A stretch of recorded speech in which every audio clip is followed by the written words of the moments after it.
इल्म, अमल, फ़हम ऐं फ़िक्र बग़ैर फ़लसफ़े जी फ़ोक़ियत ऐं अहमियत उजागर नथी थी सघे। बहितर आहे त उन मयार मुताबिक़ अचिजे। मुंहिंजे सिंध वासियुनि सॼणनि खे सलाम। मुंहिंजी कोशिश आहे त साफ़ सुथरी ऐं बहितरीन शाइरी पेश कयां। ही कलाम बि उन चूंड कलामनि मां बहितरीन कलाम आहे जेको तव्हांखे मां ॿुधायां थो। इल्म जिन खे आता थियो सो क़बल किरदार ॾिसंदई। इल्म जिन खे आता थियो सो क़बल किरदार ॾिसंदई। सूंहं सीरत खां थी वाक़िफ़ जा कई गुफ़्तार ॾिसंदई। इल्म जिन खे आता थियो सो क़बल किरदार ॾिसंदई।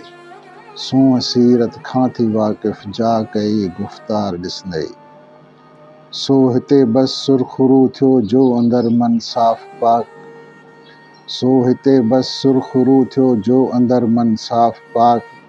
सरकशी खां हिकिड़े पासे सो सबर सहकार ॾिसंदई। सूंहं सीरत खां थी वाक़िफ़ जा कई गुफ़्तार ॾिसंदई।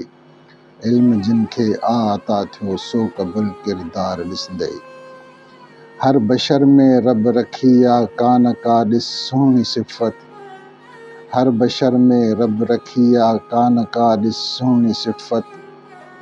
न्याज़ निवड़त आजिज़ी ऐं पोइ अदब इख़्तियार ॾिसंदई। सूंहं सीरत खां थी वाक़िफ़ जा कई गुफ़्तार ॾिसंदई। इल्म जिन खे आता थियो सो क़बूल किरदार ॾिसंदई। मान मनसब जंहिं ते फ़ाइज़ सो सुठो पर हे फ़िकिर कर। मान मनसब जंहिं ते फ़ाइज़ सो सुठो पर हे फ़िकिर कर।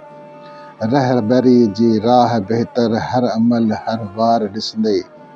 सूंहं सीरत खां थी वाक़िफ़ जा कई गुफ़्तार ॾिसंदई।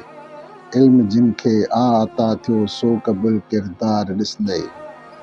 जिन अंदर में मेर साग़िर तिन हिते पोइ हड़ विञायो।